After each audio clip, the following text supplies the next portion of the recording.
pour partir la journée du bon pied. Au 98.5 Montréal, vous écoutez L'Agacé le matin.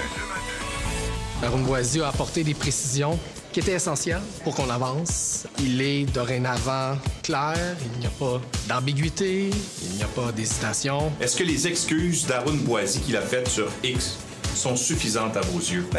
C'est encore flou, on dirait, qui tourne autour du pot, M. Boisy. Les élus à l'Assemblée nationale ne sont pas racistes. Lorsque la CAQ est arrivée au pouvoir, il y avait 500 000 Québécois qui attendaient pour une consultation avec un spécialiste. Aujourd'hui, il y en a 870 000. Alors, le bilan de Christian Dubé, du gouvernement de la CAQ, parle de lui-même. Alors, s'il nous demande de le juger au résultat, c'est ce qu'on fait aujourd'hui. Voici Patrick Lagacé. Mercredi le 20 novembre 2024. Merci d'être là.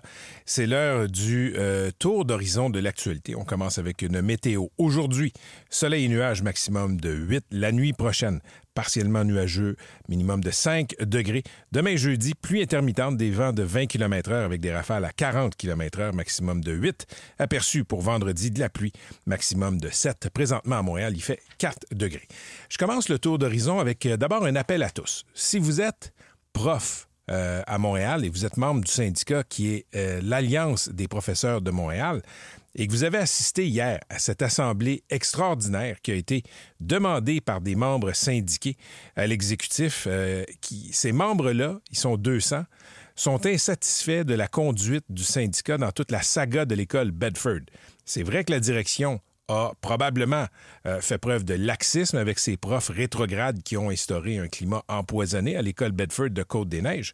Mais le syndicat aussi est blâmé par le rapport du ministère de l'Éducation. La conduite du syndicat soulève des questions. On a posé des questions. On a demandé en entrevue le leadership de l'Alliance des profs. Réponse, on ne veut pas y aller. Et ce que l'Alliance dit, c'est que ça s'est bien passé. Écoutez, c'est pas les échos qu'on en a ici à l'émission. Donc, si vous êtes prof, vous avez assisté hier à cette assemblée extraordinaire, écrivez-nous confidentiellement. On va avoir des échos. 98985, c'est la messagerie. Mon courriel, patrick@985fm.ca.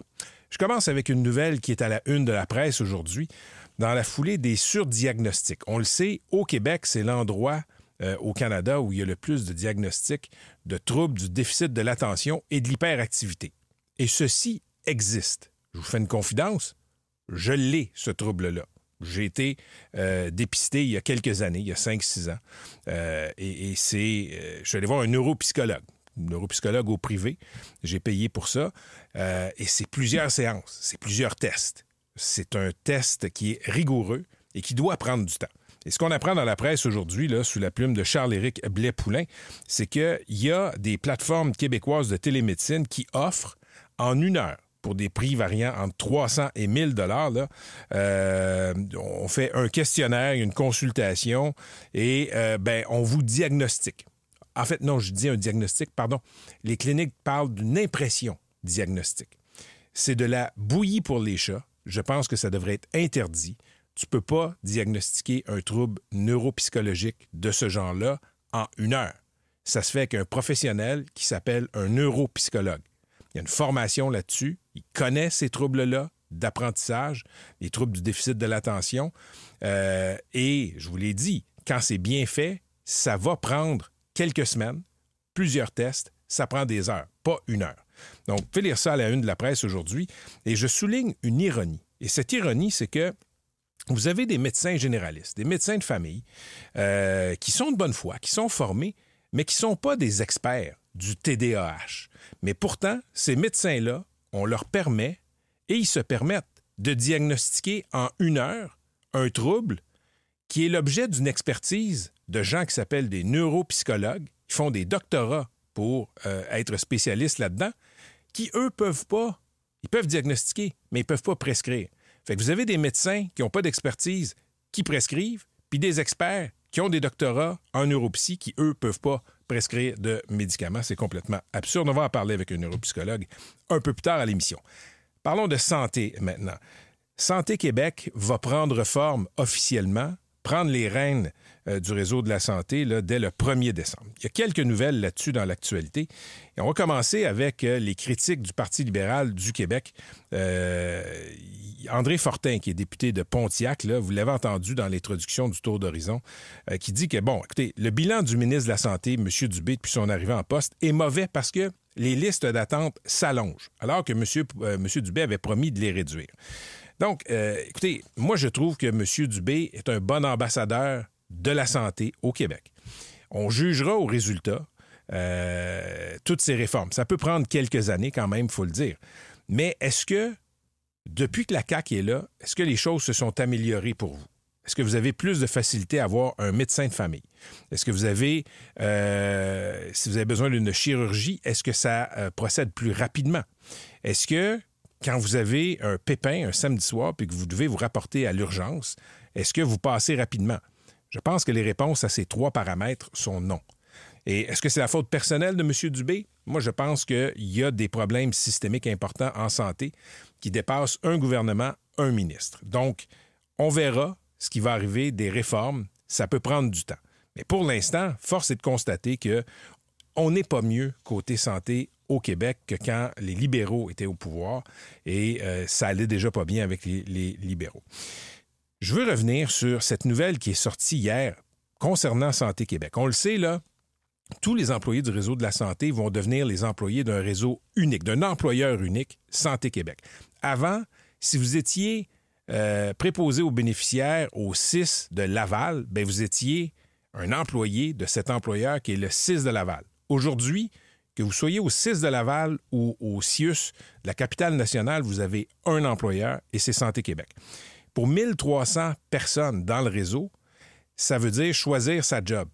Je sais que c'est surprenant, mais il y a 1300 employés dans le réseau qui ont 2 jobs à temps plein. Ils avaient un job dans un 6, puis il y avait un autre job dans un 6 ou un CIUS. Ça dérangeait personne. Fait que ces gens-là, dans un contexte de pénurie, faisaient la job de 2 personnes, ne demandaient pas de temps supplémentaire, n'avaient pas des avantages sociaux en double. C'était leur préférence. Fait que tu as des gens qui travaillent 16-17 heures par jour ou qui vont travailler à temps plein. Et par exemple, une infirmière qui est employée de bureau à temps plein, mais qui va aller faire des quarts de travail une fin de semaine sur 2. Ce sont des cas de figure, par exemple. Bien là, ça va être interdit avec l'employeur unique. Et ça soulève plusieurs questions parce que ce que Santé Québec dit, c'est, dans son pitch aux Québécois, on va être plus flexible. On va être un modèle de souplesse. Il n'y aura plus de mur à mur, comme c'était le cas avant, quand c'était le ministère de la Santé qui gérait la santé. Mais ce qu'on voit, c'est que c'est du mur à mur. C'est une solution qui est imposée partout au Québec. Choisis ta job. Et là, le ministre Dubé, hier, a dit, écoutez, on ne peut rien faire. C'est les normes du travail. Hey, vous êtes l'État, M. Dubé, et vos collègues. Fait que parlez à vos collègues qui sont responsables des normes du travail. Faites un règlement. Déposez, je ne sais pas, un projet de loi, mais c'est pas vrai qu'on va se priver de 1300 personnes qui font 2 jobs. Et c'est leur choix. Surtout que ça ne nous coûte pas plus cher. Donc là-dessus, m'excuse, mais c'est vraiment consternant de constater que Santé Québec est tout aussi inflexible et mur à mur que son ancêtre, le ministère de la Santé. Je souligne là-dessus, un message que j'ai reçu d'un cadre de la santé au Québec qui recoupe d'autres messages du même type que j'ai reçus là, à propos des coupes de 1 milliard. D'abord, c'est pas 1 milliard, semble-t-il, c'est 1,5 milliard. C'est imposé par Santé Québec et ça a été imposé à Santé Québec par le gouvernement du Québec. Une mauvaise entrée en matière, il faut le dire, pour Mme Biron. Elle arrive, puis son premier message, c'est qu'il faut couper 1 milliard, peut-être 1,5 milliard. Et encore là, du mur à mur partout. Les suspensions d'affichage, c'est partout. Donc, si on nous dit que c'est flexible, c'est pas du mur à mur, on en a un exemple ici. Et semble-t-il qu'il y a des rumeurs, j'espère que c'est pas vrai, mais tous les postes qui sont, tout membre du personnel administratif et de soutien ayant 2 ans ou moins d'ancienneté risquent de voir leur poste aboli. Et là, le cadre me dit, écoutez, un hôpital, ça ne fonctionne pas juste avec des médecins et des infirmières. On a aussi besoin de personnel administratif. Un mot maintenant sur la saga Arun Boisy, c'est le député solidaire, qui a essentiellement traité tous ses collègues de l'Assemblée nationale de racistes dans une vidéo qui a fait surface la semaine passée. Il a aussi fait des parallèles là, complètement cons entre ce qui s'est passé à l'école Bedford et ce qui s'est passé à Cité des Prairies, ce centre de réadaptation de la DPJ. Donc, hier, il y a eu un débat à l'Assemblée nationale, le jeu des motions il a été blâmé et il s'est excusé. C'est excusé, on va le mettre. Je vais ajouter, comme disent les ados, il s'est excusé, genre. Il aurait pu ne pas aller en entrevue à Radio-Canada vendredi passé à la veille du congrès national de son parti. Il l'a fait. Il y a eu des arguments complètement délirants, on le sait, pour expliquer c'était quoi le racisme au Québec, en déformant des propos des ministres Carman et Dubé. D'une part, il a continué à maintenir son point, à mettre de l'huile sur le feu samedi, dimanche. Hier, il ne s'est pas rétracté. Lundi, il ne s'est pas rétracté. Et mardi, finalement, miracle, épiphanie, il a vu, M. Boisy, la lumière et il a fini par s'excuser. Donc, ça a donné lieu à un débat qui embarrasse Québec solidaire. Et là, il y a une chronique de Paul Journet aujourd'hui dans la presse là, qui est vraiment intéressante, qui montre qu'il y a une fracture d'abord entre les députés et les militants. Oubliez Boisy, là, les députés solidaires qui sont au front, qui sont dans la vie politique, c'est leur face sur des poteaux, ils sont, disons, là, talonnés par des militants qui, eux, sont redevables de rien, qui, eux, n'ont pas fait élire ces députés-là. Ce sont les citoyens des circonscriptions qui les élisent. Et les militants de Québec solidaire sont bien souvent dans les tests de pureté. Es-tu assez pas raciste? Es-tu assez pas anti-féministe? Des tests de pureté très propres à la gauche. Les députés, eux, ils veulent gagner, puis ils veulent faire avancer des dossiers, sont un peu tannés. Ils sont un peu tannés aussi de M. Boisy, il faut le dire. Donc, il y a une fracture aussi chez les militants. Il y a des gens qui sont plus prompts chez Québec solidaire dans les militants à ces tests de pureté. Et on peut nommer là-dedans les Catherine Dorion, Amir Kadir, etc. Bref, Québec solidaire, ça va pas super bien. Et je vous dis tout ça au moment où il y aura un congrès du Parti conservateur du Québec prochainement. Et ce qu'on apprend dans la presse, là, c'est que Marc Bellemare, ancien ministre de la Justice de Jean Charest, très brièvement là, dans les années 2000, il va s'adresser aux militants du Parti conservateur du Québec. Et je le souligne pourquoi? Bien, mémo aux gens de Québec solidaire. Il y a un vent plus conservateur qui souffle sur l'Occident. Et le Québec ne fait pas exception. Si vous continuez à vous déchirer comme ça et à faire des tests de pureté et à pousser, je parle aux militants, des dossiers qui n'intéressent pas les Québécois, si vous continuez à avoir du racisme partout comme vous le faites là, tout ce que vous allez faire, c'est continuer à baisser des sondages. Et moi, je ne serais pas surpris que bientôt, le parti d'Éric Duhaime commence à dépasser le parti de Québec solidaire. Deux nouvelles qui concernent des cégeps maintenant. On peut lire ça là, d'abord dans le Journal de Montréal. C'est une nouvelle qui concerne des livres qui offusquent des cégepiens. Des livres là, comme un livre de l'auteur Michel Jean. Michel Jean, on sait, l'ancien de TVA, qui a écrit le roman Cocum, entre autres, un roman extrêmement populaire. Il a écrit d'autres livres. Et il y a des étudiants au cégep qui se sentent offusqués d'avoir à lire ce genre de propos-là. Il y a un livre qui s'appelle « 12 ans, un esclave ». Esclave pendant 12 ans. C'est un traité antiraciste. C'est un récit antiraciste. Bien, il y a des gens au cégep qui reprochent à leurs profs de les exposer à du contenu raciste comme ça. C'est pas raciste, encore une fois. C'est de l'antiracisme, mais ça heurte certaines personnes, une minorité évidemment, et donc les profs commencent à s'auto-censurer. Il y a même, moi j'ai lu ce récit-là de Vanessa Springora, c'est une Française qui a écrit le livre « Le consentement ». Elle a raconté les agressions sexuelles dont elle a été victime quand elle était enfant. Ça a fait grand bruit, ça a attiré beaucoup de lumière sur ce problème-là, celui des enfants agressés. C'est un livre qu'on veut faire lire à nos jeunes. Bien, au cégep, il y a des jeunes qui sont heurtés et qui disent à leurs profs « Tu m'as heurté et je ne veux pas lire ça ». Donc, il y a des inquiétudes du côté des syndicats de profs. On peut lire ça dans le Journal de Montréal. Et aussi, toujours au cégep, il y a le cégep Dawson, le grand cégep québécois, le plus grand cégep québécois qui est situé à Montréal, là, qui a décidé de fermer l'établissement jeudi. Pourquoi? Mais parce qu'il y a plusieurs associations étudiantes là, qui ont pris des votes de grève en solidarité avec la Palestine. Donc, on va débrayer en appui à la Palestine. Tout ça est dénoncé là, par plusieurs associations juives. Dans Le Devoir, vous pouvez lire un texte sur un groupe militant, Antigone, qui fait de la désobéissance civile et on essaie de pousser dans l'espace public, dans l'espace juridique, là, un concept nouveau, la défense de nécessité. Donc, la désobéissance civile, vous le savez, c'est on commet un méfait, mais au nom d'une cause sociale. Donc, on accepte comme individu d'être arrêté par la police, de devoir faire face à des accusations au nom d'une cause plus grande que soi. Et ces militants-là, vous l'avez deviné, c'est le climat. Il y a un procès à la Cour municipale de Montréal. Et ce que Julius Gray, l'avocat des gens qui ont été arrêtés, essaie de faire valoir, c'est ce principe-là, la défense de nécessité. C'est-à-dire que ça va tellement mal côté climat que les gens n'ont pas le choix de briser la loi. Est-ce que ça va fonctionner? C'est l'objet de débats juridiques très intéressants. Vous pouvez lire ça dans Le Devoir. Parlons un peu d'économie maintenant. D'abord, Pierre Fitzgibbon, l'ancien ministre de l'Économie, c'est dans le Journal de Montréal, là, c'est sorti hier soir, qui s'en va dans un cabinet d'avocats d'affaires. Il n'est pas avocat lui-même, à moins que je me trompe, là, mais il s'en va être conseiller dans un cabinet d'avocats basé à Toronto, qui a des antennes à Montréal, Osler, Hoskin et Harcourt. Là, est-ce que c'est un scandale parce qu'il était au gouvernement? Non. Mais quand même, le Journal de Montréal titre avec cette nouvelle-là, ce cabinet d'avocats a fait du lobbying au profit de General Motors, qui a reçu 152 millions de l'État québécois pour son usine à Bécancour. On sait, cette usine-là fait partie là, de cette grappe industrielle qu'on appelle la filière batterie. Sinon, l'inflation qui est remontée, c'est sorti hier des statistiques de Statistique Canada, qui est remontée à 2 %. D'octobre 23 à octobre 24, ce qu'on voit, c'est remonté. On sait que septembre à septembre, c'était redescendu.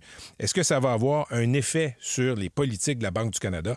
Pas sûr, mais c'est une remontée un peu qui est assez modeste. Là, on est passé de 1,6 % à 2 %.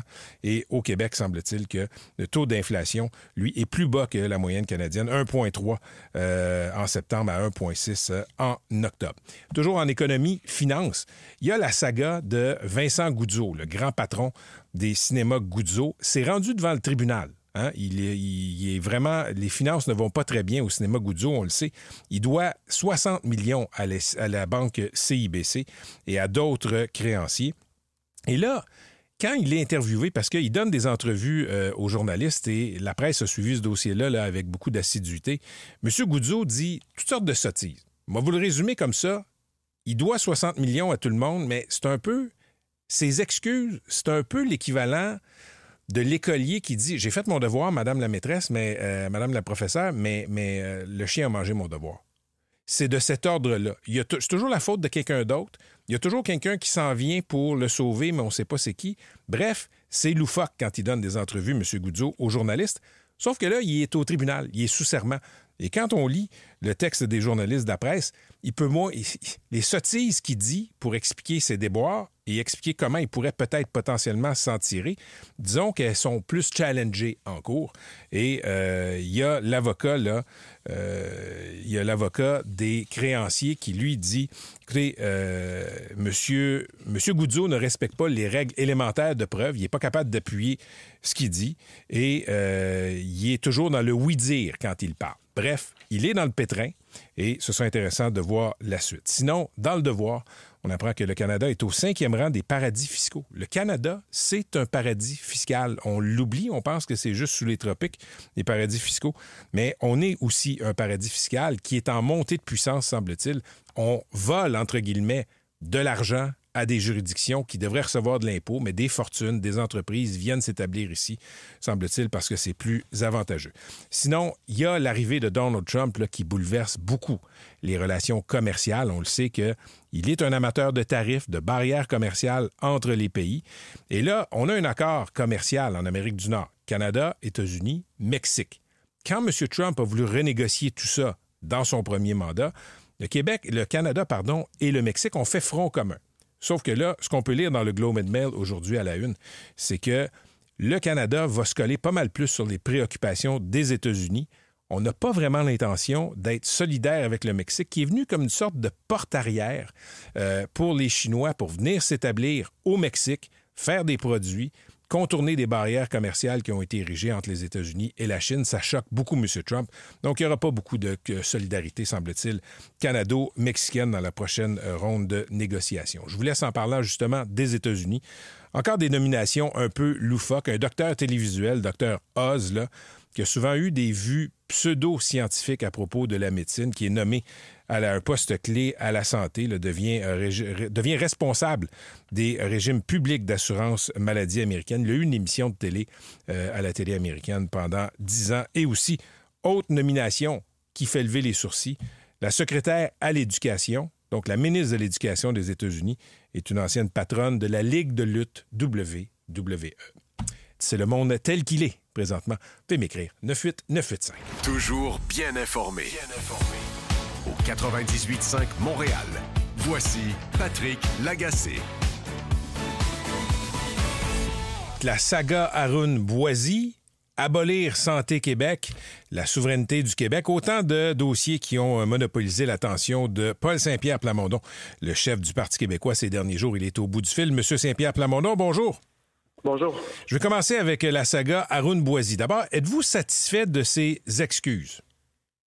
Je pense qu'il n'y a personne qui ne l'est, là. Donc, rappelons que, à la base, essentiellement, les propos d'Arun Boisy ont été tenus dans un gala qui s'appelle Avenir, où on trouve des Québécois d'origine du Maghreb qui célèbrent l'excellence, c'est pas du tout politique. Et pour extirper ou tenter d'extirper un profit politique, M. Boisy a utilisé des propos qui visent à faire peur, visent à diviser, avec des choses qui sont absolument fausses sur l'Assemblée nationale. Et il a refusé de s'excuser pendant plusieurs jours, finalement pour s'excuser à deux individus seulement, pour des propos qu'il a tenus subséquemment. Messieurs Dubé et Carman. Exact. Et lorsqu'hier, il y a eu une motion, celle de la CAQ, qui disait s'excuser, Québec solidaire a bien pris soin de voter contre cette volonté de s'excuser. Donc là, je pense que le sujet, ce n'est pas Arun Boisy, mais bien Québec solidaire comme formation politique, qui, c'est plus que mal géré, là, qui ne prend pas la mesure du caractère inacceptable des propos, probablement parce que c'est pas la première ni la dernière fois que Québec solidaire déforme des faits et se drape de vertu en accusant les autres. Quand vous dites, M. Saint-Pierre Plamondon, que Québec solidaire déforme les faits, est-ce que vous visez particulièrement M. Boisy ou l'ensemble des députés? L'ensemble des députés pour leur œuvre des 10 dernières années. Le ras-le-bol qu'on sent à l'Assemblée nationale et dans la population, c'est pas que... En fait, le sujet n'est pas Arun Boisy. Le sujet, c'est le wokisme. C'est cette manière de procéder où est-ce que... En fait, il y a 3 techniques là, qui sont utilisées depuis au moins 10 ans. Déformer les propos des autres pour signaler sa vertu, ça c'est le premier processus. Traiter les autres de racistes, de phobes, puis les insulter pour les intimider et ainsi mieux imposer toutes sortes de concepts fumeux puis idéologiques. Et le troisième, c'est la victimisation, qui est aussi un outil largement utilisé par ce mouvement-là. Et on arrive à un point dans notre société où ce wokisme-là, là, cette technique d'intimidation, de victimisation et de déformation des propos des autres, il n'y a plus personne dans notre société qui veut endurer ça, alors qu'au début, ça a permis certains gains parce que les gens, moi le premier, là, c'est très inconfortable se faire accuser de choses aussi graves. Donc les gens ont tendance à se taire et c'est malheureusement ce qui s'est passé dans plusieurs facultés de sciences sociales, dans nos universités. Si on essaie d'expliquer pourquoi ce mouvement-là, qui a des concepts aussi pauvres intellectuellement, a pu progresser autant dans notre société, c'est qu'au début, les gens avaient peur de se faire traiter de quelque chose, avaient peur de... Mais là, je pense qu'il y a un changement. En tout cas, dans l'Assemblée nationale, vous avez vu tous les partis politiques parler à l'unisson de leur ras-le-bol de la désinformation, du mensonge et de l'intimidation lorsqu'on essaie de débattre le plus sereinement possible de questions qui sont légitimes. Je veux pas qu'on se perde dans les sables mouvants de la terminologie, M. Saint-Pierre Plamondon, là, mais quand même, pour vous, le wokisme, on le définit comment? C'est quoi le wokisme pour vous? Le wokisme, c'est une mouvance qui impose plusieurs concepts, là, plusieurs nouvelles théories, là, donc le privilège blanc, les micro-agressions, le racisme systémique, les territoires non cédés. Je ne ferai pas la liste, il y en a une vingtaine. Mais ce n'est pas le concept qui est grave. On a le droit de proposer des idées dans une société, il n'y a pas de problème. C'est la manière de l'imposer. Et je viens de nommer les 3 techniques, là, c'est-à-dire déformer les propos pour faire un procès d'intention, intimider avec des insultes, puis se victimiser. Et ça vient de la culture des médias sociaux, là. Clairement, ce qui a permis à ces techniques-là d'émerger, c'est l'arrivée des médias sociaux. Mais il y a un moment où, comme société, ce qu'on a entendu, le bruit sourd qu'on entendait sous-jacent à tous ces discours-là des députés de l'Assemblée nationale, c'est le ras-le-bol de cette technique-là. Et c'est pas qu'Arun Boisy. C'est Arun Boisy, souvent au cours des 10 dernières années, puis Québec solidaire le savait puis l'a cautionné. Mais Québec solidaire, en général, procède avec ces techniques-là. Puis il y a un ras-le-bol qui est senti dans la population comme chez les députés. Comme Québec solidaire, le Parti québécois avait un conseil national, donc je vous entraîne sur ce qui s'est dit là, en fin de semaine là-dessus. Vous n'êtes pas très impressionné par les débuts de Santé Québec, la structure. Et j'ose vous poser la question, Mme Biron, vous la trouvez comment jusqu'à maintenant? Bien, je vais me garder de commenter le travail d'un seul individu avec si peu de temps là, pour agir. Tout ce que j'ai répondu, on m'a posé la question « Qu'allez-vous faire de Santé Québec? » J'ai répondu que tout était sur la table. En d'autres mots, Santé Québec est en examen parce qu'on est tous en train de se gratter la tête à savoir à quoi sert cette structure-là et qu'en est-il de la redevabilité du gouvernement par rapport aux décisions. Donc, si Santé Québec sert à, par exemple, parce que c'est ça qui est sur la table en ce moment, faire des coupures dans le réseau de santé pour plus d'1 milliard de dollars, et que ça permet au ministre de ne pas avoir à répondre aux questions, d'être complètement libéré de cette responsabilité-là.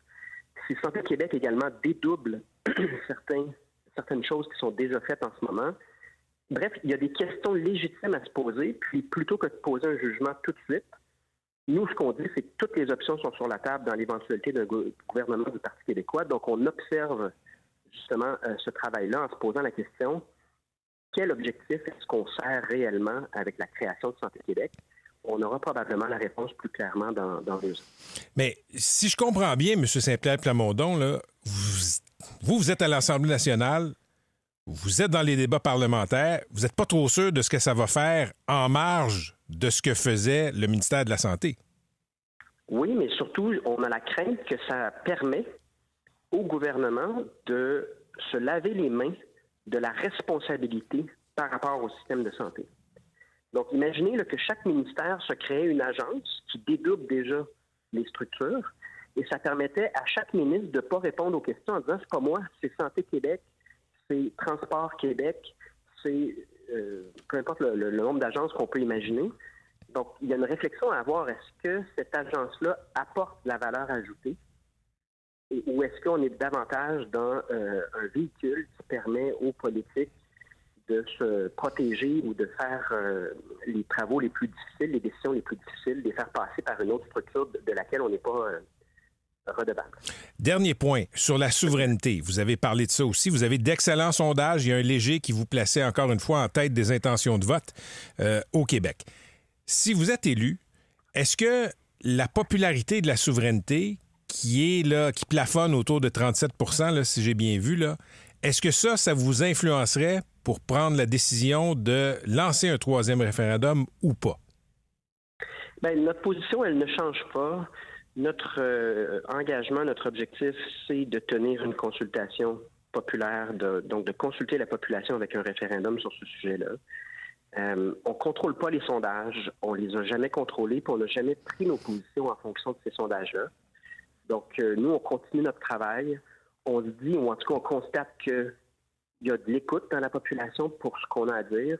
Et on dit simplement aux gens, si vous trouvez qu'on est pertinent et qu'on est intelligent sur la plupart des sujets, il y a des chances peut-être qu'on soit pertinent puis intelligent sur l'essentiel, c'est-à-dire le caractère fondamental de ces questions-là pour l'avenir du Québec.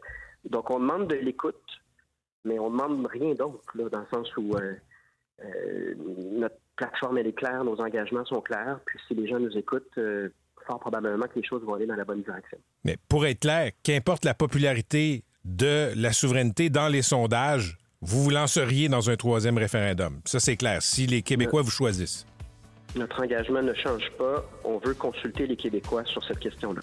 Merci d'avoir été avec nous, M. Saint-Pierre Plamondon. Bonne journée. Merci. Au plaisir. Paul Saint-Pierre Plamondon, le chef du Parti québécois. Toujours bien informé. au 98.5 Montréal. Voici Patrick Lagacé. Michel Leblanc est président de la Chambre de commerce du Montréal métropolitain. On va parler de fluidité de la circulation et de cône orange. Monsieur Leblanc, bonjour. Bonjour, M. Lagacé. Donc, écoutez, il y a 2 ans, vous avez publié là, un premier rapport qui quantifiait les problèmes de circulation, de fluidité à Montréal. Vous récidivez cette année. Et là, d'abord, y a-t-il moins de cônes orange qu'il y en avait en 2022? Alors, des cônes oranges au centre-ville, il y en a moins, mais les travaux, il y en a plus. Ça veut dire qu'il y a plus de longueur de cônes, mais par contre, on a enlevé des cônes inutiles. Donc, il y a moins de cônes inutiles. Il y en a toujours 25% de ce qu'on voit là, quand on les regarde, c'est des cônes inutiles, mais en nombre, il y en a moins. Par contre, il y a beaucoup plus de chantiers, il y a beaucoup plus de travaux. Je vais donner un chiffre là, pour les gens qui nous écoutent. 87% des rues du centre-ville, à un moment ou à un autre dans la dernière année, ont été en travaux. On est toujours autour de 90% depuis 2 ans. Là, ça ne s'améliore pas. C'est pas juste une impression, mais là, ce que j'en déduis, M. Leblanc, c'est qu'il y a moins de cônes orange, mais on n'avance pas plus. On n'avance pas plus et ce qu'on observe aussi, là, puis tout le monde qui vient au centre-ville le voit, c'est qu'on enlève des voies carrossables. On est dans une dynamique présentement là, où on crée de la congestion, on crée de la frustration parce qu'on a décidé qu'on n'en voulait plus de voitures au centre-ville. Mais le centre-ville, il ne se déplace pas. La place des Arts non plus, le Palais des Congrès non plus, les tours à bureaux non plus. Et les gens continuent de venir en voiture. Le transport collectif dans la région, là, il n'a pas explosé, lui. Alors, tout ce qu'on est en train de faire, là, c'est de créer une soupe de frustration, de congestion au centre-ville. Et ça ne s'améliore pas parce que les chantiers ne sont pas coordonnés non plus. Donc, dans la même direction, est-ouest ou nord-sud, là, on le voit régulièrement, là, une rue après l'autre, il y a des chantiers. Donc, les gens se cassent la tête.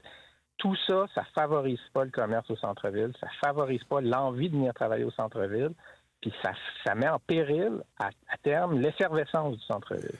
Vous me parliez tantôt des cônes oranges. Là, je sais qu'il y a des cônes qui sont utiles là, parce qu'ils indiquent des chantiers, mais il y a toute la question des cônes inutiles. Est-ce que j'ai compris qu'il y en a tout autant qu'avant? Non, en fait, ce qu'il y en a toujours 25 %. C'est-à-dire que quand on regarde, il y a toujours un cône sur 4 qui sert à rien.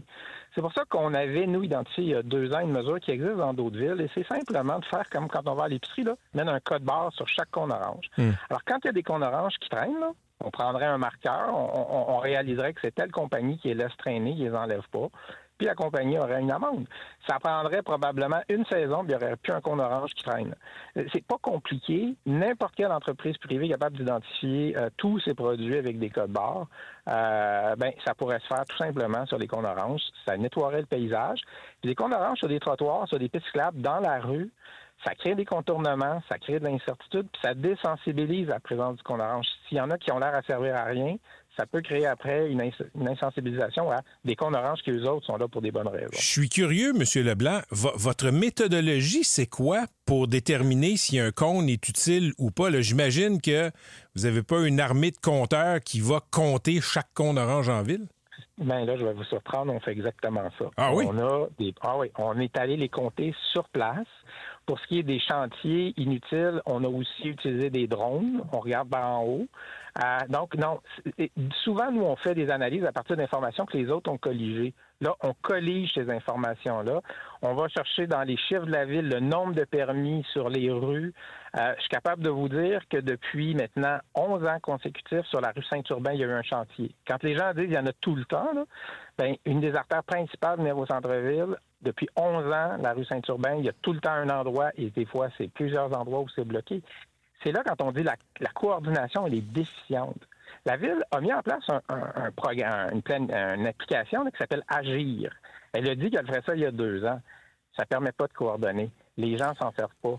Alors, il y a un problème qui est pas résolu et ça semble pas être une priorité pour la Ville. OK, expliquez-moi. Là, vous êtes, M. Leblanc, le président de la Chambre de commerce du Montréal métropolitain. Pourquoi est-ce que c'est important pour la Chambre de commerce de compter le nombre de chantiers, de déplorer le manque de coordination puis de compter le nombre de cônes? Parce que la Ville ne semble pas s'en préoccuper puis le milieu des affaires nous demande de le faire. Moi, là, quand je parle à des gens d'affaires, je leur dis présentement comment ça va, là, on va me parler de main-d'œuvre qui est toujours aussi difficile à trouver. On va me parler de liquidité, là, les taux d'intérêt sont élevés. Puis on va me dire si on est situé dans la zone centrale, Michel, ça n'a pas de bon sens. J'essaie de ramener mes employés. Puis ce que j'ai, c'est de la résistance à cause de la frustration dans le transport. Puis quand je reçois des gens de l'extérieur de la ville, surtout des gens de l'international, je passe mes premières minutes de réunion à expliquer comment ça se fait que c'est le bordel. Parce que ça frappe les visiteurs? Ben oui. Quand vous arrivez de Dorval-Trudeau, là, puis vous rentrez en taxi là, parce que vous arrivez de Boston ou de New York ou de San Francisco, puis vous venez voir votre client, votre fournisseur, la société dans laquelle vous investissez, ben là, vous arrivez dans le meeting, vous êtes coudon, c'était bien compliqué de m'en venir. Puis là, la dernière question, ça va être, puis quand je vais partir là, pour aller à l'aéroport, là, ça va-tu être pareil? Fait que là, la réponse, c'est de dire à ces gens-là, oui, mais tu peux toujours essayer de prendre le transport collectif, mais le REM, ça va être dans 2 ans qu'il va s'y rendre. Fait que on est dans une situation où on essaie d'écœurer la circulation automobile alors que les vraies alternatives de transport collectif ne sont pas encore déployées. OK. Je veux vous entendre. Il y a une élection qui s'en vient. Votre nom a circulé comme peut-être hypothétique candidat à la mairie. Est-ce que vous êtes fait une tête là-dessus? Oui, et j'ai dit que je n'irais pas. Et c'est pas surprenant. Mon métier depuis des années, c'est d'analyser tous les enjeux du milieu des affaires puis d'essayer de faire bouger les choses. Alors, c'est normal que les gens se disent, ceux qui veulent du changement à l'hôtel de ville, dire pourquoi Michel Leblanc n'ira pas. Moi, j'ai jamais rêvé de faire de la politique municipale. Ce qui m'intéresse, c'est la politique publique puis comment ça peut servir le milieu des affaires pour qu'on puisse avoir des bonnes compagnies.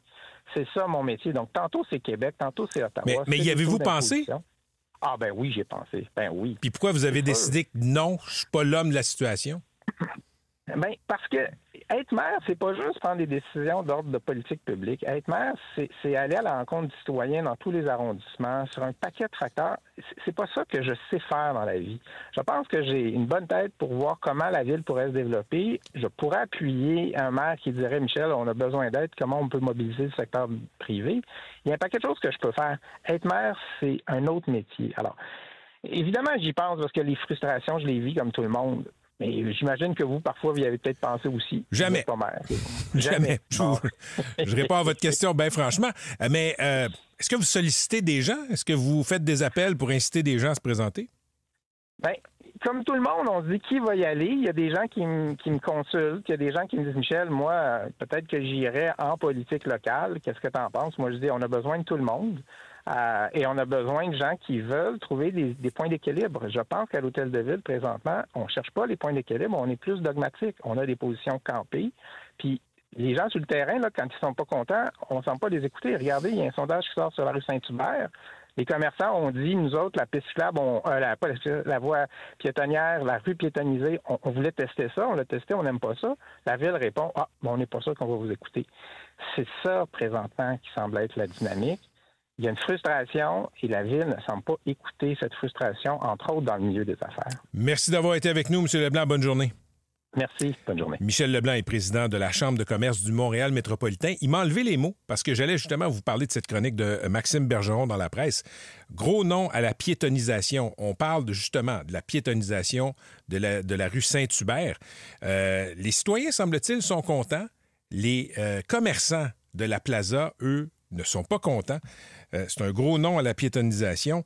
On a dit non on a fait un sondage. On a commandé là, une sorte de vote qui a été homologué par une firme de vérification. 61 % des commerçants sont pas contents. Et un des arguments de Projet Montréal pour défendre la piétonisation de certaines avenues, c'est bon pour le commerce, les commerçants sont contents.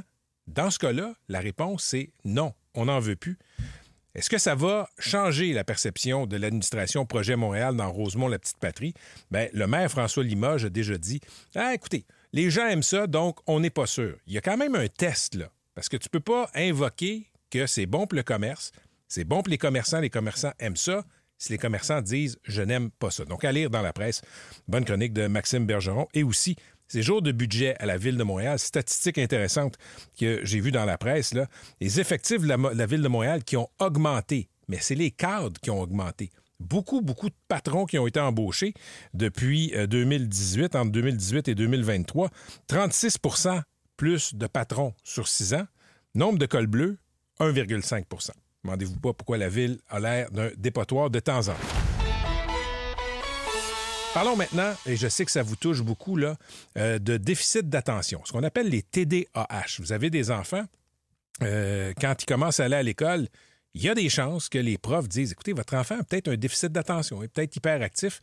Et là, c'est la course au diagnostic. Pour avoir un vrai bon diagnostic, il faut voir un neuropsychologue et c'est long.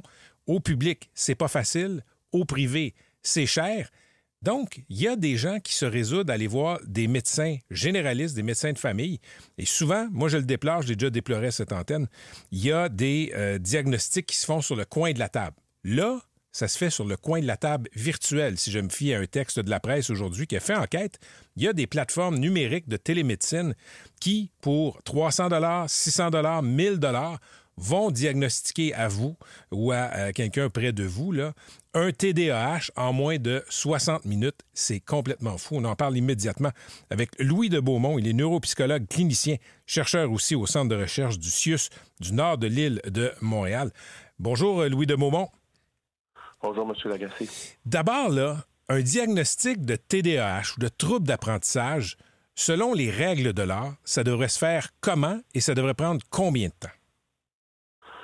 Bien, en soi, en neuropsychologie, on va souvent évaluer l'enfant un peu dans son entièreté pour essayer de comprendre toutes les facettes de son fonctionnement cognitif parce que essentiellement, on peut passer autour de 6 heures à 9 heures avec l'enfant en 3 ou 4 rencontres pour s'assurer, ou même 2 rencontres, dépendamment du style, pour s'assurer qu'on ne fait pas fausse route dans notre diagnostic, puisqu'il y a tellement de comorbidités entre le TDAH et les différentes facettes du fonctionnement cognitif.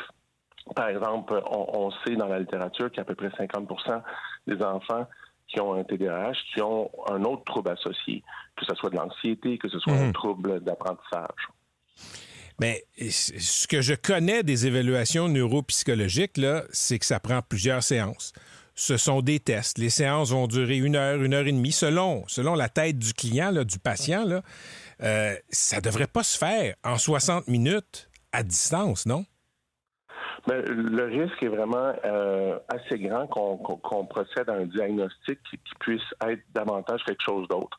À ce moment-là, ça amène à une problématique de surdiagnostic qui est très, très fréquente et connue au Québec.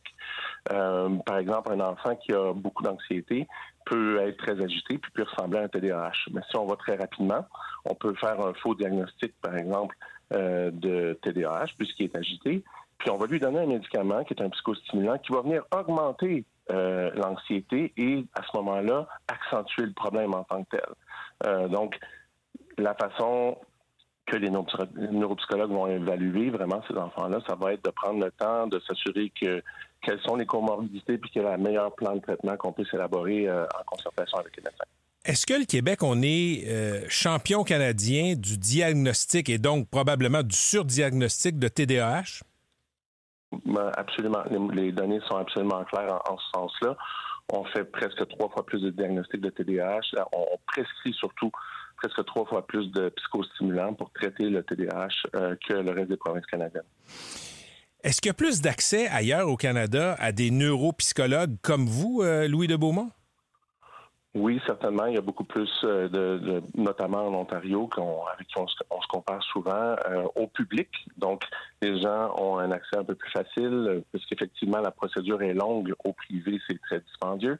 Donc, d'avoir accès aux services au public serait une grande partie de la solution là, pour contrer ce surdiagnostic qui est fréquent. Dans le texte de la presse de Charles-Éric Blais-Poulain, là, dans cette enquête sur les diagnostics à distance de TDAH faits en moins de 60 minutes, il y a un intervenant qui a une de ces plateformes là, qui dit, écoutez, on fait de l'impression diagnostique, pas du diagnostic. Qu'est-ce que vous pensez de cette expression impression diagnostique? Bien, l'impression diagnostique, c'est le terme qui est utilisé également par les neuropsychologues, les psychologues. C'est qu'en soi, du diagnostic, c'est seulement les médecins qui doivent le faire. Donc, si c'est le contexte où c'est une infirmière qui passe du temps en virtuel, elle ne peut que fournir en principe des impressions diagnostiques. Donc, pour moi, c'est le même terme essentiellement. Là. OK, expliquez-moi quelque chose. Un médecin généraliste a plusieurs talents, là, Louis de Beaumont, mais ce n'est pas un expert de la neuropsychologie. Il n'a pas fait un doctorat sur des troubles d'apprentissage. Pourtant, il peut prescrire un psychostimulant. Vous êtes neuropsychologue, vous avez fait un doctorat dans la matière. vous n'avez pas le droit de prescrire un neurostimulant. Après le diagnostic, il faut passer par le médecin. C'est-tu logique? Dans plusieurs provinces canadiennes, pour augmenter l'accessibilité à des soins de qualité dans le contexte du TDAH, c'est effectivement les neuropsychologues, les psychologues qui vont très souvent s'occuper de la médication. Je dis pas que tous les médecins ne sont pas aptes à le faire, là. C'est pas ça du tout l'idée, mais en soi, pour augmenter l'accessibilité, ce qui est vraiment le problème du surdiagnostic au Québec, une des solutions pourrait être qu'on puisse gérer également le médicament, avoir un acte vraiment réservé au TDAH pour qu'on puisse prendre soin de ces jeunes patients-là. Également, ça prend beaucoup de suivi pour installer une médication qui soit efficace. Donc, à ce moment-là, le neuropsychologue pourrait s'assurer que tout est bien ajusté pour le meilleur fonctionnement de l'enfant. Pour les parents qui nous écoutent, Louis de Beaumont, là, qui ont un enfant qui est en attente d'un diagnostic ou qui est un peu turbulent, votre meilleur conseil, c'est quoi? Mon meilleur conseil va rester, puisqu'on ne peut pas tout connaître de notre enfant basé sur simplement une observation ou des observations.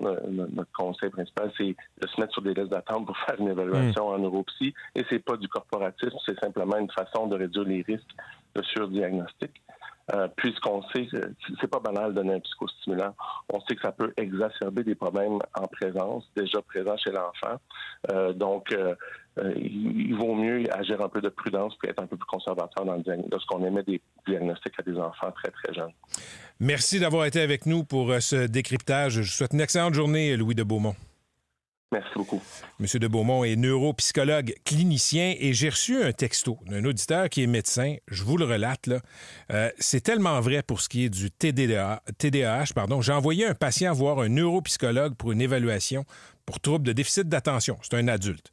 Finalement, le patient avait un trouble d'attention, mais c'était aussi il y avait aussi le syndrome d'Asperger. Donc, ce que le médecin me dit, c'est le TDAH, c'est un diagnostic sérieux. Ça prend une évaluation complète parce que les répercussions sont importantes quand vous avez ce diagnostic, quand vous prenez cette médication et ça vous suit pour toute la vie. 8 heures, presque 3 minutes. Merci d'être là. Vous pouvez nous écrire au 98985.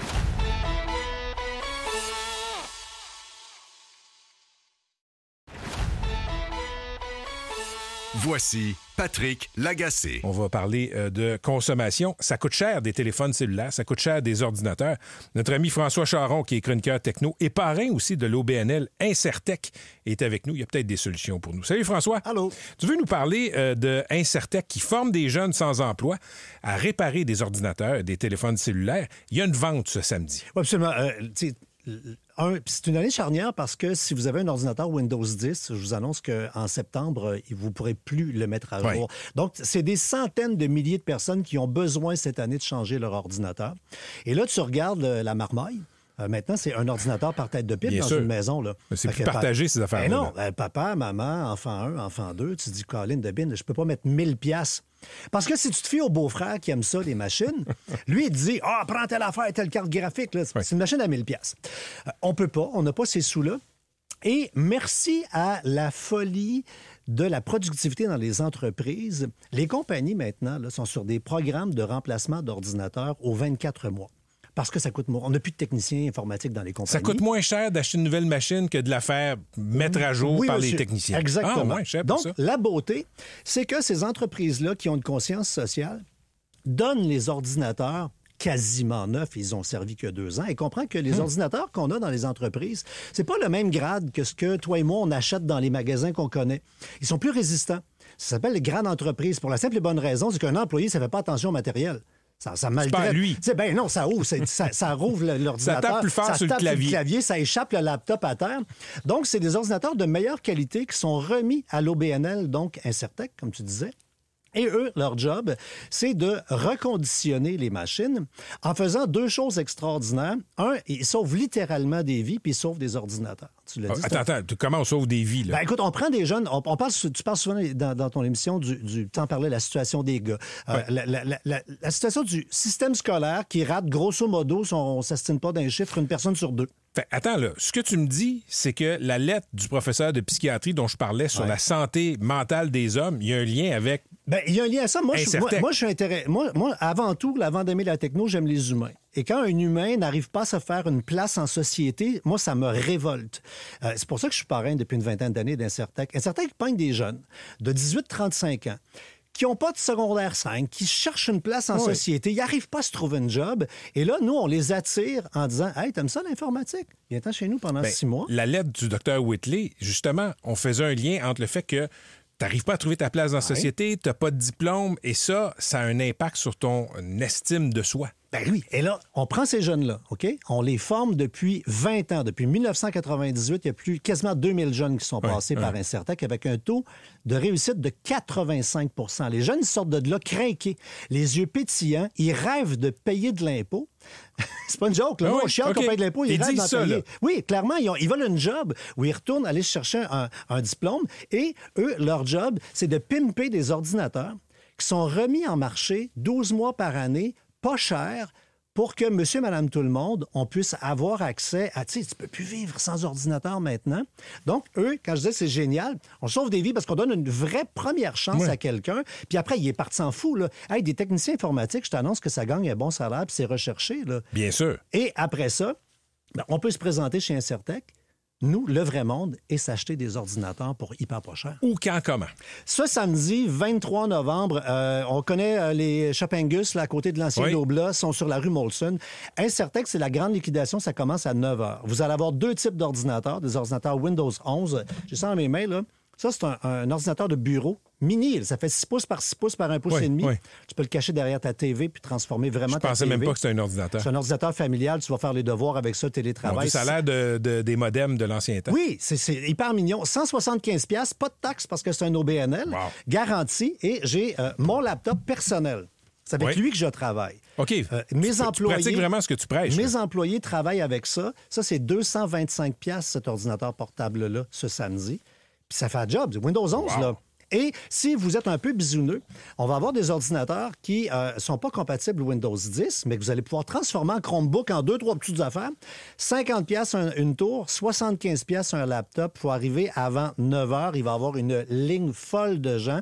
Et il y a assez d'ordinateurs pour tout le monde. Et évidemment, si les gens sont en voiture et qui n'ont pas pris tous les détails, françoischaron.com, il y aura des détails. En première page, il y a la grosse plug. François, c'est toujours un plaisir de te recevoir. Et merci pour l'utilisation du mot bisouneux. Faisait longtemps que je n'avais pas entendu un dérivé de bisouner, ce québécisme qui résume bien, en fait, ce que les gars d'Incertec font. Exactement. Dans le fond, ils font du bisounage. Parfait. Merci beaucoup. Merci. Toujours un plaisir. C'était François Charon, chroniqueur techno et parrain de l'OBNL Incertec. C'est parce que... M'excuse, là. T'arrêtes pas de chanter depuis ce matin du Isabelle Boulay qui va être avec nous tantôt. Ben oui, je suis heureux. Quelle voix. Laissez-moi un peu d'innocence. Donnez-moi un jour de vacances. Allez, Yannick, vas-y. Alors, je connais pas toutes les paroles. Tu connais plus Soul Inconsolable, hein? Ah, oui, non, ça, c'est vrai. Je l'aime, là, mais... Je t'oublierai. J'espère qu'on va lui faire entendre des extraits à Isabelle. Oui, je pense qu'on va demander. Oui, on lui fait écouter des extraits de notre ami Yannick Bouchard à 5h30 ce matin, quand on lui a appris qu'Isabelle Boulay s'en venait. Bonjour Isabelle. Bonjour. T'as un grand fan dans notre chroniqueur sportif. Je suis très flattée. C'est vraiment un beau cadeau. Depuis la semaine passée que je me peux plus, moi. Oh. Et il a mis une de ses plus belles chemises. Oui. Merci. Sachant que tu allais être là. Ben, mais parlons de toi un instant. Merci d'être là, d'abord. Merci. Et décalage, tu débarques de l'avion, je pense. Oui, mais là, ça va vraiment bien parce que je suis debout depuis à peu près 4 heures du matin. Mais j'ai l'habitude, moi, au Québec, je me lève toujours très tôt, mais je ne sais pas si c'est à force d'avoir fait tant de voyages en Europe, c'est comme devenu naturel pour moi. De gérer le décalage. Oui. Mais bon, là, je me rends compte que j'ai plusieurs décalages derrière la cravate, comme on dit, sont de plus en plus difficiles. Parle-nous de En attendant Noël. Oui. C'est ton spectacle des fêtes, le mot le dit. Tu as plusieurs chansons à présenter avec ton band. Je lisais un texte dans la presse aujourd'hui, là, ta gang de musiciens. Oui, les frères Boulay. Les frères Boulay, mais ça vient... Quand j'étais petite, je regardais beaucoup les micro-sillons, puis il y avait Julie et les frères Duguay, Julie Darèche avec son groupe. Et là, j'ai dit, tiens, eux autres, je vais leur trouver un nom. Ils vont s'appeler les frères Boulay. Mais c'est vraiment... l'idée du spectacle m'est venue parce que je suis tellement bien avec eux. On a vraiment...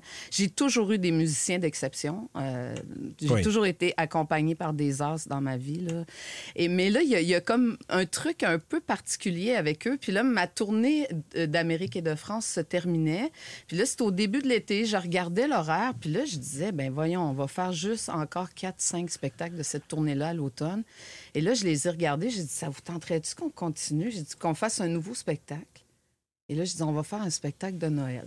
Mais donc, je suis étonné que ces choses-là se décident sur le tard comme moi ça. Moi aussi, je suis étonnée. mais je pensais que ça se planifiait longtemps d'avance. Oui, ça se planifie longtemps d'avance d'habitude. Donc, c'est pas...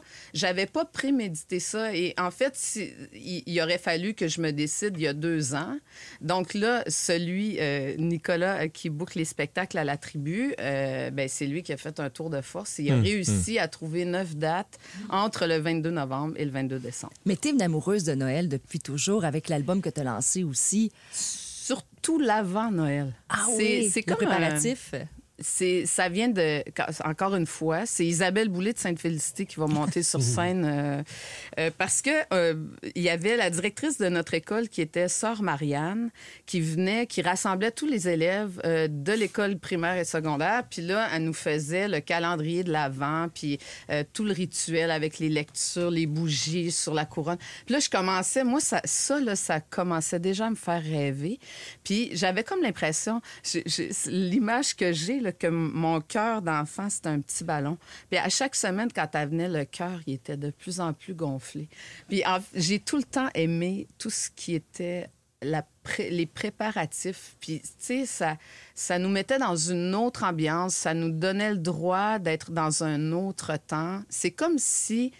tu sais, moi, j'ai été élevée dans un village où, tu sais, puis des fois, c'était rude. Les réalités n'étaient pas toujours évidentes. Puis ça, c'était comme un temps protégé, puis c'était un temps où on avait le droit de rêver. Noël à Paris, parce que tu as une partie de ta vie à Paris, ton conjoint est parisien. C'est comment? C'est aussi le fun qu'ici? Bien, c'est très, très différent. Les 4 derniers temps des fêtes, j'ai eu la chance de dîner le soir devant la place Vendôme. C'est à peu près un des plus beaux endroits illuminés de Paris. C'est quelque chose d'autre, en fait. Paris, ça appelle c'est une ville tellement belle. C'est une ville qui est faite pour, justement, faire rêver les gens. Donc... tout ce qui est vitrine, lumière extérieure. Le Paris, c'est la ville lumière, de toute façon, tout le temps. Mais à Noël, c'est vraiment très beau. Puis moi, la rue sur laquelle j'avais mon appartement, il y avait des guirlandes qui faisaient toute la rue et qui étaient illuminées. Mais tu sais, je m'accroche à des choses comme ça. Là. Moi, ça ne prend pas tant de choses pour me rendre heureuse, mais c'est quand même différent. Puis Paris, c'est pas... Moi, j'ai passé mon premier Noël seul, loin de ma famille, quand je jouais dans Starmania en 95. Donc, les Noëls de 95, 96, 97, j'étais pas avec ma famille. J'étais toute seule, avec la troupe de Starmania, avec les quelques amis que je m'étais fait à Paris. Mais quand tu fais 7 spectacles par semaine sur 6 jours, tu sais, t'as pas beaucoup de temps pour... Mais moi, j'ai des amis depuis cette période-là, des amis auxquels je suis restée très attachée, des amis sincères, moi j'en ai pas beaucoup, mais j'ai des amis sincères. Si tu permets, on va se faire plaisir, on va écouter un montage de certaines de tes chansons, n'est-ce pas, Larry? Flocons de neige couvraient tes cheveux et la lune beige nous rendait heureux. Je t'ai dit, je t'aime, dans la paix des bois, la neige en poème fondait sous nos pas. Ce sentier de neige si pur et si doux, depuis protège notre amour jaloux. I'm dreaming of a white Christmas, just like the ones I used to know, where the treetops glisten and children listen. C'est quoi ta chanson préférée de Noël? I'll Be Home for Christmas. Oh oui. Ça et River, que Oui. je vais me commettre. Ce sont des chansons en anglais, mais le Sentier de neige, Marie-Noël. En fait, j'aime des chansons de Noël qui sont pas des chansons de Noël. En français... Comme The River? River, c'est en anglais. Je vais la faire dans mon spectacle. Ça, c'est une des... Mais tantôt, le Sentier de neige a commencé, puis là, j'ai eu le trac. En fait, je fais mes premiers spectacles. Là, je fais le premier vendredi à Sainte-Thérèse, mais déjà, le deuxième, c'est celui de Montréal. Donc, avec un spectacle qui est pas rodé, comme on dit, mais je me dis, je vais me reposer sur, sur mon expérience. Mais comment, après autant d'années, Isabelle Boulay, pour avoir le tract? Hey, j'ai le trac encore plus qu'avant. Ah oui, pourquoi? Hein? Ben, je pense qu'on est... c'est mon exigence, je pense, mon niveau d'exigence par rapport à moi-même. Puis je m'en laisse pas passer. Là. Je suis la plus dure avec moi, c'est moi, là, c'est pas les autres. Donc, mais je me dis, je vais essayer. Ce que je veux, c'est faire naître dans le cœur des gens la même chose que Sœur Marianne faisait dans le mien quand elle venait nous parler de l'Avent. Puis ça, c'est en dehors de toute confession. Là, c'est pas. Je pense que tout le monde est un petit Jésus, moi. Tout le monde est un miracle. Je commence mon spectacle avec le Sentier de neige. Je le finis avec Quel est l'enfant? Puis, tu sais, quel est l'enfant qui est né ce soir, sinon Dieu, que je veux recevoir? Mais, tu sais, Dieu, c'est beaucoup de choses, mais c'est la même personne pour tout le monde sur la terre. Et c'est ça que tu sais, je veux... Je trouve que le tissu social, puis souvent, quand j'ai envie de faire des spectacles, c'est pour répondre à l'air du temps. Quand j'ai fait l'album Chansons pour les mois d'hiver, je me souviens, c'était en réponse à... J'étais en tournée en France, puis on parlait beaucoup de la vie ouvrière, puis il y avait des suicides chez les ouvriers, puis tout ça. Puis là, j'étais comme, faut faire quelque chose. Puis là, j'avais fait l'album Chansons pour les mois d'hiver avec Shefferville, le dernier train, parce que chez nous, tu sais, il y avait beaucoup de jeunes qui étaient venus s'exiler à Matane et qui y arrivaient de Shefferville. Puis, tu sais, j'ai connu toutes sortes de monde, tout ça. Puis ce spectacle-là, le spectacle que je fais, c'est pour aussi répondre à l'air du temps puis essayer de réparer un peu à ma manière le tissu social. Parce que tu le sens abîmer, ce tissu social. Oui. Oui, je le sens comme être qui marche. Là. Tu sais, moi, avant d'être une chanteuse, je suis un être humain.